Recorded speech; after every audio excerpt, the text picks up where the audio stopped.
আসসালামু আলাইকুম। আমি Lincoln Akter, Next Gen News BD চ্যানেলে আপনাকে স্বাগত। শুরুতেই জানাবো আজকের গুরুত্বপূর্ণ আপডেট সংবাদগুলোর শিরোনাম। হাদি হত্যা, ফয়সালের ব্যাংক হিসাব নিয়ে নতুন নির্দেশনা। কে এবং কেন গানম্যান পায়, আবেদন করবেন যেভাবে। চাঁদপুর ৪ ফরিদগঞ্জ আসন বিএনপির বঞ্চিতরাও নিলেন মনোনয়নপত্র। বিএনপির মনোনয়ন বঞ্চিতদের ১০ কিলোমিটার দীর্ঘ মানববন্ধন। কালো পলিথিনে মোড়ানো নবজাতক। প্রতিদিনের আপডেট সংবাদগুলো সবার আগে পেতে ভিডিওতে একটি লাইক দিয়ে চ্যানেলটি সাবস্ক্রাইব করুন এবং কমেন্টে জানিয়ে দিন আপনি কোন জায়গা বা কোন দেশ থেকে আমাদের এই সংবাদটি দেখছেন। হাদি হত্যা, ফয়সালের ব্যাংক হিসাব নিয়ে নতুন নির্দেশনা। ইনকিলাব মঞ্চের সাবেক আহ্বায়ক ও মুখপাত্র শরীফ ওসমান বিন হাদি হত্যা মামলার প্রধান আসামি ফয়সাল করিম মাসুদ ও তার স্বার্থ সংশ্লিষ্ট ব্যক্তিদের ৮টি ব্যাংক হিসাব অবরুদ্ধে নির্দেশ দিয়েছেন আদালত। মঙ্গলবার ২৩ ডিসেম্বর ঢাকার মহানগর দায়রা জজ ও সিনিয়র বিশেষ জজ আদালতের অবকাশকালীন বিচারক মোহাম্মদ আবদুল্লাহ আল মামুন এ নির্দেশ দেন। হাদি হত্যা মামলার তদন্ত কর্মকর্তা ডিবির পরিদর্শক ফয়সাল আহমেদের আবেদনের পরিপ্রেক্ষিতে তিনি এ নির্দেশ দেন।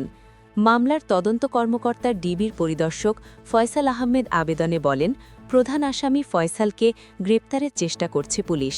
তদন্তকালে জানা গেছে ফয়সাল করিম এবং তার স্বার্থ সংশ্লিষ্ট ব্যক্তি ও প্রতিষ্ঠানের বিভিন্ন ব্যাংক হিসাবে ১২৭ কোটি টাকার বেশি অস্বাভাবিক লেনদেন হয়েছে। পাশাপাশি অভিযুক্ত ফয়সাল করিম এবং তার স্বার্থ সংশ্লিষ্ট ব্যক্তি ও প্রতিষ্ঠানের বিভিন্ন ব্যাংক হিসাবে প্রায় ৬৫ লাখ টাকা রয়েছে। এসব অর্থ কোথা থেকে এলো, কিভাবে এলো তা তদন্তের প্রয়োজন রয়েছে। এসব অর্থ যেন ফয়সাল ও তার স্বার্থ সংশ্লিষ্টরা তুলে নিতে না পারে, সেজন্য ব্যাংক হিসাব অবরুদ্ধ করা প্রয়োজন। ত্রয়োদশ জাতীয় সংসদ নির্বাচন ও গণভোটের তফসিল ঘোষণার পরদিন ১২ ডিসেম্বর ঢাকার পুরানা পল্টনের বক্স কালভার্ট রোডে একটি চলন্ত মোটরসাইকেল থেকে রিকশায় থাকা হাদিকে মাথায় গুলি করা হয়। আশঙ্কাজনক অবস্থায় প্রথমে ঢাকা মেডিকেল কলেজ হাসপাতাল ও পরে এভারকেয়ার হাসপাতালে তাকে চিকিৎসা দেওয়া হয়। অবস্থার অবনতি হলে ১৫ ডিসেম্বর এয়ার অ্যাম্বুলেন্সে তাকে সিঙ্গাপুরে নেওয়া হয়। ৩ দিন পর ১৮ ডিসেম্বর তার মৃত্যু হয়। ফয়সাল করিম মাসুদকে আসামি করে ১৪ ডিসেম্বর পল্টন থানায় হত্যাচেষ্টার মামলা করেন ইনকিলাব মঞ্চের সদস্য সচিব আবদুল্লাহ আল জাবের। হাদি মারা যাওয়ার পর মামলাটি হত্যা মামলায় রূপ নেয়। কে এবং কেন গানম্যান পায়, আবেদন করবেন যেভাবে। বাংলাদেশে গানম্যান ও বডিগার্ড পাওয়ার বিষয়টি মূলত ব্যক্তিগত নিরাপত্তা ঝুঁকি এবং রাষ্ট্রীয় প্রোটোকল, এই দুটি বিষয়ের ওপর নির্ভর করে। এটি কোনো ঢালাও অধিকার নয়, বরং সরকারের বিশেষ বিবেচনায় অনুমোদিত একটি ব্যবস্থা। তবে স্বরাষ্ট্র মন্ত্রণালয় চাইলে যে কাউকে তার বিশেষ ঝুঁকি বিবেচনা করে গানম্যান বরাদ্দ দিতে পারে। অনেক সময় রাজনৈতিক ঝুঁকি বা গুরুত্বপূর্ণ মামলার সাক্ষী হওয়ার কারণেও সরকার নিজ উদ্যোগে নিরাপত্তা নিশ্চিত করতে গানম্যান দিয়ে থাকে। খবর বিবিসি বাংলার। পুলিশ সদর দপ্তরের ঊর্ধ্বতন এক কর্মকর্তা বলছেন, সাধারণ যে কেউ এ ধরনের নিরাপত্তা পেতে লিখিতভাবে পুলিশকে জানাতে হয় অথবা স্বরাষ্ট্র মন্ত্রণালয়ে আবেদন করতে হয়।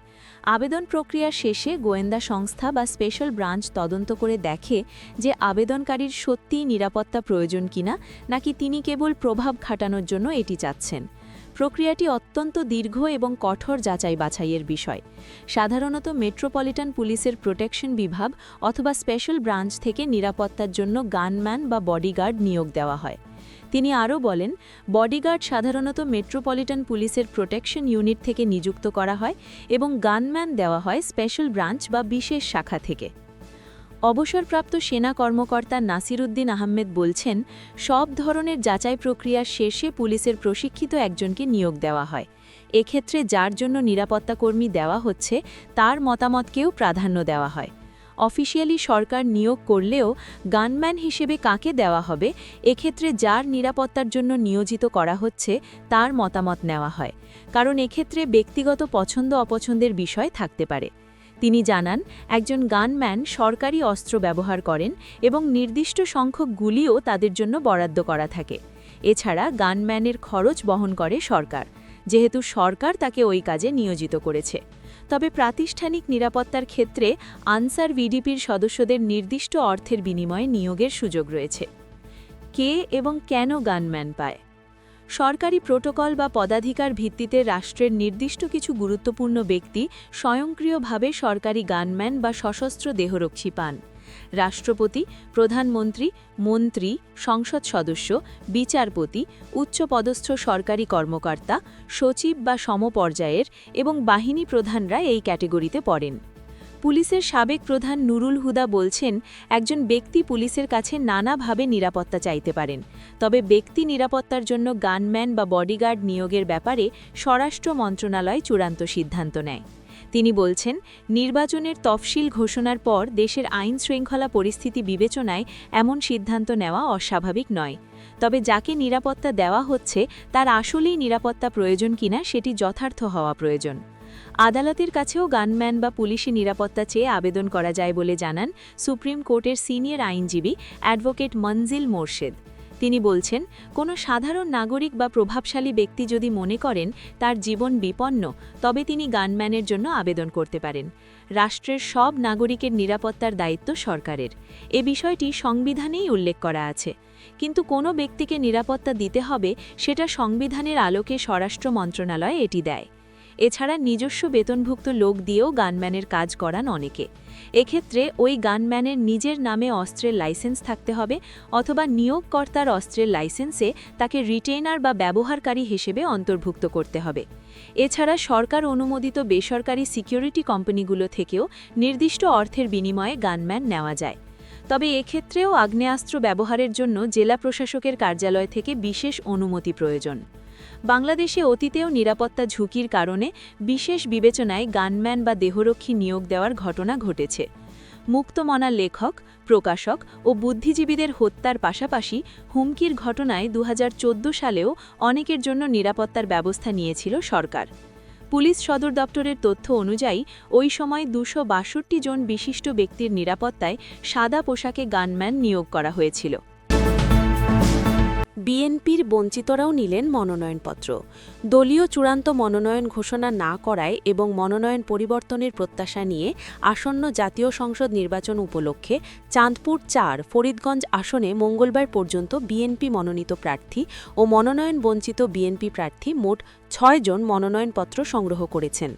সহকারী রিটার্নিং অফিসার ও ফরিদগঞ্জ উপজেলা নির্বাহী কর্মকর্তার কার্যালয় সূত্রে জানা গেছে, মঙ্গলবার পর্যন্ত মনোনয়নপত্র সংগ্রহকারীরা হলেন বিএনপি মনোনীত প্রার্থী, বিএনপির কেন্দ্রীয় নির্বাহী কমিটির ব্যাংকিং ও রাজস্ব বিষয়ক সম্পাদক সাবেক এমপি লায়ন মোহাম্মদ হারুনুর রশিদ, মনোনয়ন বঞ্চিত ফরিদগঞ্জ উপজেলা বিএনপির আহ্বায়ক এম এ হান্নান, বিএনপির কেন্দ্রীয় নির্বাহী কমিটির সদস্য মোতাহার হোসেন পাটোয়ারি, সাবেক উপজেলা পরিষদ চেয়ারম্যান মোজাম্মেল, জাতীয়তাবাদী করজীবী সমিতির সাবেক সভাপতি অ্যাডভোকেট আব্বাস উদ্দিন এবং বিএনপি নেতা আব্দুল মালেক বুলবুল।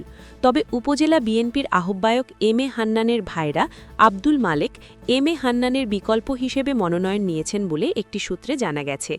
স্থানীয় বিএনপি সূত্রে জানা গেছে, দলীয় চূড়ান্ত মনোনয়ন ঘোষণা না হওয়ায় দলের মনোনয়ন বঞ্চিতরা নির্বাচন কমিশনের মনোনয়নপত্র সংগ্রহ করছেন। আরও বেশ কয়েকজন এ মনোনয়নপত্র সংগ্রহ করবেন বলে জানা গেছে। মনোনয়ন বঞ্চিতরা এক ছাতার নিচে আসার চেষ্টা করছেন বলে জানা গেছে। তবে বিএনপির বাইরে জামায়াতে ইসলামী, ইসলামী আন্দোলন, জাতীয় পার্টিসহ অন্য কেউই এখন পর্যন্ত মনোনয়নপত্র সংগ্রহ করেননি। আগামী 29 ডিসেম্বর মনোনয়নপত্র জমাদানের শেষ দিনে এর মধ্যে কয়জন মনোনয়নপত্র জমা দেবেন নির্ভর করবে কে কে নির্বাচনে অংশ নিচ্ছেন। বিএনপির মনোনয়ন বঞ্চিতদের 10 কিলোমিটার দীর্ঘ মানববন্ধন সভা। কিশোরগঞ্জ 1 আসনে বিএনপি সমর্থিত প্রার্থী মাজাহারুল ইসলামের মনোনয়ন বাতিলের দাবিতে কিশোরগঞ্জ ভৈরব আঞ্চলিক মহাসড়কে 10 কিলোমিটার দীর্ঘ মানববন্ধন সভা কর্মসূচি পালন করেছেন মনোনয়ন বঞ্চিতরা। মাজাহারুল ইসলামের মনোনয়ন বাতিলের দাবিতে মঙ্গলবার বিকালে শহরতলির বড় পুল থেকে পুলের ঘাটের আগ পর্যন্ত ব্যানার নিয়ে অবস্থান কর্মসূচি পালন করেন তারা। কর্মসূচিতে সাবেক বিএনপি দলীয় এমপি মাসুদ হিলালি, সাবেক ঢাকা বিভাগীয় স্পেশাল জজ, জেলা বিএনপির সহ-সভাপতি রেজাউল করিম খান চুন্নু ও কিশোরগঞ্জ জেলা বিএনপির সাবেক জ্যেষ্ঠ যুগ্ম সাধারণ সম্পাদক খালেদ সাইফুল্লাহ সোহেল প্রমুখ বক্তব্য দেন। তারা মাজাহারুল ইসলামের মনোনয়ন বাতিল করে তাদের মধ্য থেকে কাউকে মনোনয়ন দেওয়ার দাবি জানান। কালো পলিথিনে মোড়ানো নবজাতক। রাজধানীর চকবাজার থানার বেড়িবাঁধ চাঁদনীঘাট এলাকা থেকে নবজাতকের লাশ উদ্ধার করেছে পুলিশ। মঙ্গলবার ২৩ ডিসেম্বর দুপুর ৩:৩০ দিকে উদ্ধারের পর ঢাকা মেডিকেল কলেজ ঢামেক হাসপাতালের জরুরি বিভাগে নেওয়া হলে কর্তব্যরত চিকিৎসক তাকে মৃত ঘোষণা করেন। চকবাজার থানার এসআই মোহাম্মদ আশরাফুল ইসলাম জানান, খবর পেয়ে পুলিশ বেড়িবাঁধের চাঁদনীঘাট এলাকায় যায়। সেখানে কালো পলিথিনে মোড়ানো অচেতন অবস্থায় নবজাতকটিকে উদ্ধার করা হয়। পরে দ্রুত ঢাকা মেডিকেল কলেজ হাসপাতালে নিয়ে আসা হলে চিকিৎসক মৃত ঘোষণা করেন। তিনি আরও জানান, কে বা কারা অসৎ উদ্দেশ্যে নবজাতকটিকে সেখানে ফেলে গেছে তা জানতে আশেপাশের সিসিটিভি ক্যামেরার ফুটেজ সংগ্রহ ও পর্যালোচনা করে দায়ীদের শনাক্তের চেষ্টা চলছে। এসআই আশরাফুল ইসলাম জানান, নবজাতকের লাশ ময়না তদন্তের জন্য ঢাকা মেডিকেল কলেজ হাসপাতালের জরুরি বিভাগের মর্গে রাখা হয়েছে। এ ঘটনায় আইনগত প্রক্রিয়া চলমান রয়েছে।